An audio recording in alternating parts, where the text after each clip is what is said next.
Try to avoid an overlapping time because you want to focus on one thing. Don't tell to that person, okay, I got you, we're going to do that. Welcome to an episode of Workplace Best Practices.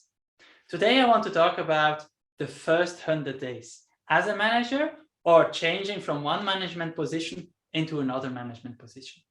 It's about the lessons learned. It's about what I would do differently. So let's get started.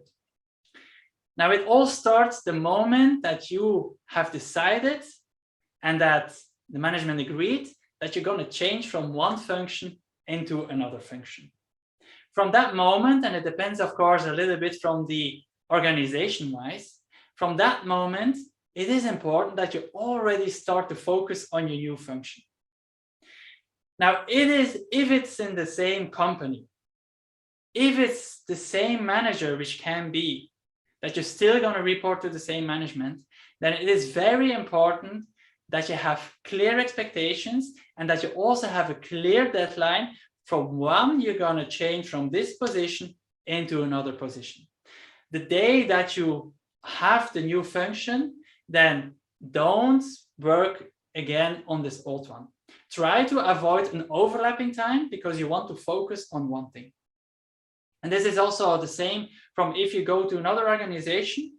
Try to have clear rules there that at that moment you're not responsible anymore for what you are responsible for. Now, before you start in a new function, it is already important that you try to have as much as conversations with your future management, that you get involved, that you try to understand what kind of country concepts are actually in place, what are the budgetary that you have, but also what didn't work in the past. So the things that they tried to implement, but did not work out. It's also important that you try to be already in copy from all the emails. And if there is a town hall meeting, if there is like an offsite event, try to be involved so that before you start, that you already get to know your actually future team. Now, from the day one that you start, then it is the first period, which is the most important thing, and this is the observation. The background is that even you have a lot of knowledge, before you make decisions, before you create a plan, listen very carefully to the whole organization. That means have a one-to-one with each of your direct reports. And try to find out what are their values, what are their skills, what are their weaknesses, what are their strengths. Try to find out also what are the challenges. And very important is at that time, in this first phase, don't make any decisions. Don't tell to that person, okay, I got you, we're going to do that. Because you only get one point of it. You need to first understand the whole picture before you're going to decide. So try to have as much as information from everyone.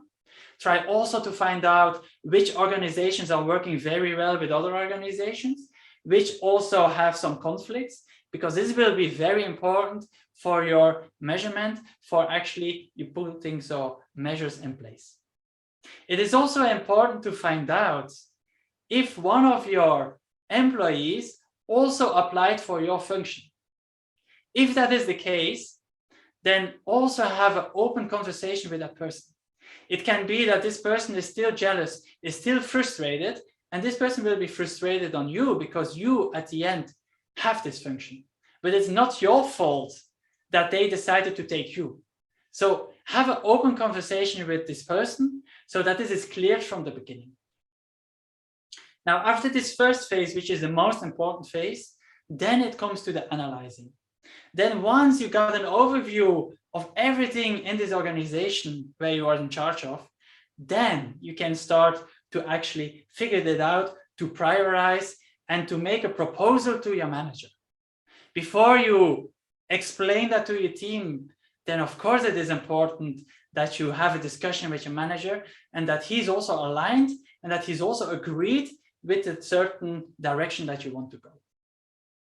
Now, concerning the information to the team, it depends again from the level you are.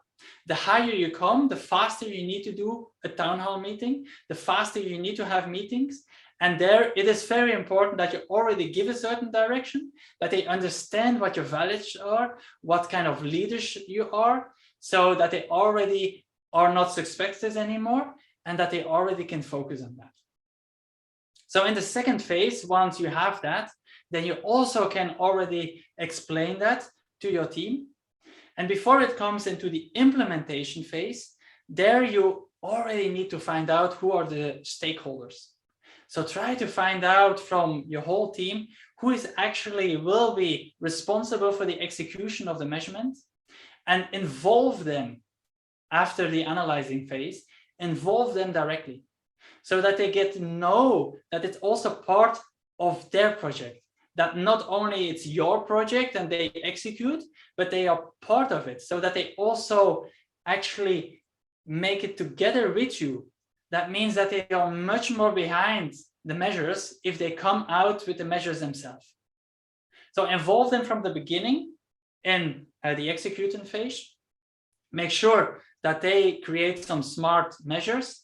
And then, of course, you have then also a responsibility. You have some delegation that you do with your team. So those are actually the three main functions, the main phases in having the first 100 days. It's about observing everything. It's about getting to know everyone, then prioritizing it, and then make sure that you involve the team so that you also already can execute. If you have some others, let me know in the comments, and I see you soon. I hear from you soon in another episode from Workplace Best Practices. See you.